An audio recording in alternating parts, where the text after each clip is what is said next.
friends, I'm Robin Fiked at Stamping Country. Today we're going to make this very fun pocket card. So it has a beautiful seam which you can pull out, and the surprise is inside. The thinking of you is actually on the inside of the pocket.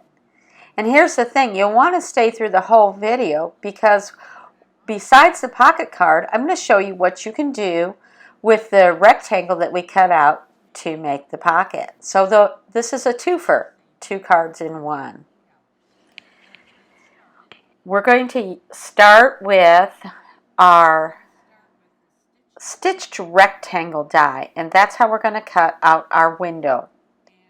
Now this one's already cut, but I'm going to show you. So this is about the mid-sized rectangle. You want to leave a little extra space on the top and less on the bottom because we're going to cut a half circle. This is the wrapped in plaid designer paper.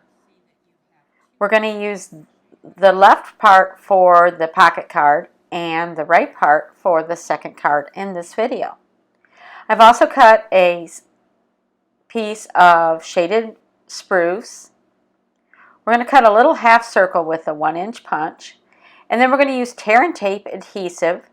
We're going to put that along the sides and along the bottom to form the pocket.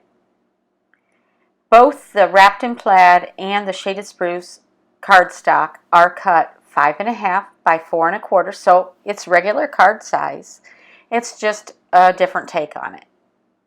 So we'll place that on to form the pocket, and we're going to use the Rooted in Nature stamp set for the sentiment inside the pocket. We're going to use Early Espresso ink. I like this big, bold thinking of you.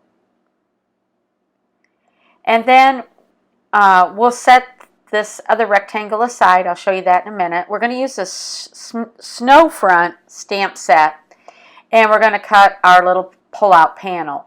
It's 3 1/4 by 4 3/4 inches. It's Whisper White cardstock. And we're going to use our trio punch to punch the corners. The rounded corners will help your panel slide in and out of your pocket. And then we need something to put the little pull on, so we're going to cut this little oval on the center top. Super easy. I love my trio punch. Let's start with the little cabin. So fun. There's lots of stamps in here. You could do mountains and trees and cabins and snowmen and ponds and all sorts of things. We're going to use gray granite ink. I'm going to stamp my cabin, about middle to the left, but not all the way to the left, because we're going to put a pine there on the left. And then we're going to use our shaded spruce ink, and we're going to stamp a cluster of evergreens. And then there's a bunch of single trees to choose from in this set, which I really like. You can choose which size is going to work best for you in shape. And just a lot of versatility in this set. So you're going to want to watch while I'm stamping. I'm actually going to stamp, and then I'm going to pick it up and stamp again without re-inking. And that's going to give us a little bit of a shadow, I guess. The trees are lighter and darker. And I'm going to do the same thing with the pine tree on the left. Cute, cute, cute. Now we're going to use a deciduous tree for our forefront. It's a little bit bigger scale, but if you stamp it so that it looks like it's more close up, you'll be good. I'm putting that branch between the roof and the smoke. It fits just right. This is a little tighter, and here's our pair of deer. Both are stamped with the Early Espresso. The space is a little tighter than on a normal card, so I can't use all of the elements in the stamp set. I'm going to ground both my deer and the tree with this next stamp. I'm going to stamp this with Sahara Sand ink.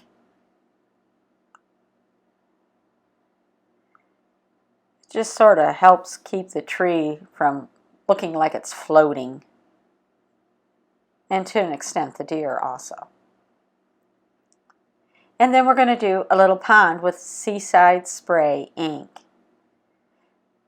Because it's a smaller piece, I'm not going to stamp the entire pond. I'm going to actually stamp, part of it's going to be off of the card.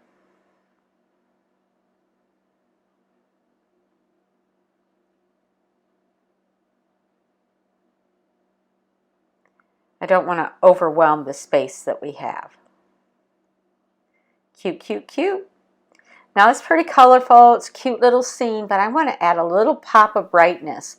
There's 2 redbirds in the stamp set.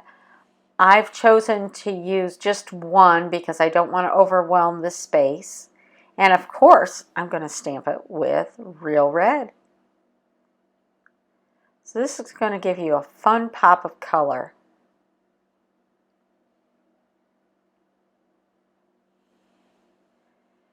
We're going to use the braided linen thread. We'll just loop that through. And here's the fun part. I did say it was braided, so you can separate it and give it a little bit of a fringed look. Super quick and easy, but it really adds a nice touch to your card. Then you just slide it in to your pocket and you'll be able to pull that in and out for that surprise thinking of you. Now, as I promised, we're going to make a second card. This is made with the Peaceful Boughs dies. I love this set. Just look at all the boughs and 2 sized pine cones and 2 labels. I've already cut my pieces for this card. I used mint macaron cardstock. And then for the pine cones, I'm going to use the smaller pine cones. I cut those with soft suede and early espresso cardstock. I just ran those through my die cut machine. And then we're going to use the Peaceful Boughs stamp set by Stampin' Up. And we're going to stamp our card. I'm using thick Whisper White cardstock. It's cut 11 inches by 4 1/4 inches, and I scored at 5 1/2. I'm going to burnish the top with my bone folder, and then we're going to stamp with Shaded Spruce, which is a color that's in the Wrapped in Plaid designer paper. I'm using the biggest bough. We're going to stamp this bough on opposite corners of our card front.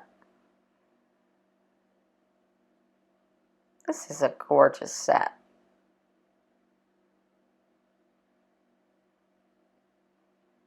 Super easy so far. We're only using 2 colors of ink. Next we're going to stamp our little dots, splatters, with mint macaron ink. Don't worry about where you put them, just stamp until it looks good.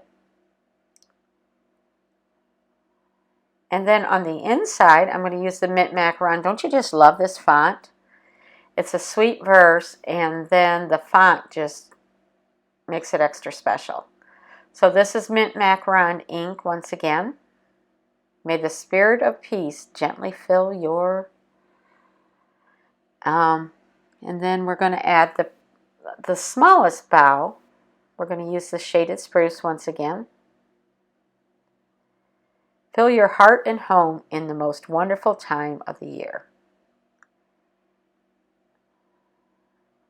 All that's left is the sentiment, which is Season's Greetings. We're going to stamp that on our little tag that we've already cut out.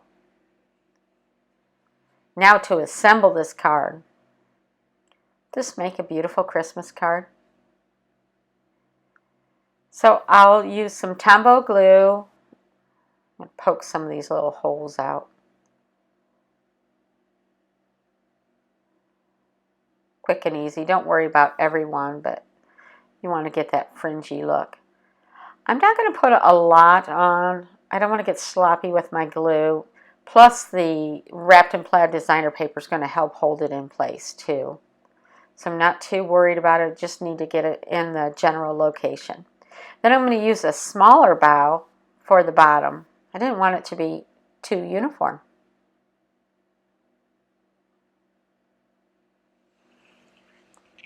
Now the pine cones, I'm going to layer the early espresso on the soft suede. Again, I'm not worrying if all the little spots are poked out. I like the look of imperfection when I'm doing something that is from nature. This is my wrapped in plaid designer paper from my other card. We're going to wrap the sentiment around with some linen thread. So we're just going to thread that through and wrap that around our wrapped in plaid designer paper. Super quick and easy. I'm going to tie a bow on the left side, sort of help hold it in place. Plus, I just wanted a bow. We're almost done.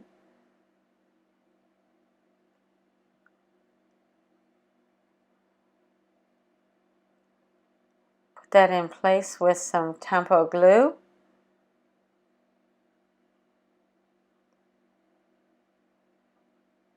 It's really coming together quickly. A couple of Stampin' Dimensionals. I'm going to put a couple under my tag just to help hold it in place because I really didn't glue that on.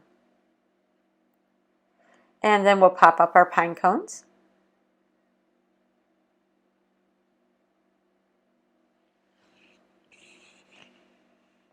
Hope you enjoyed this video. If you did, be sure to like and subscribe.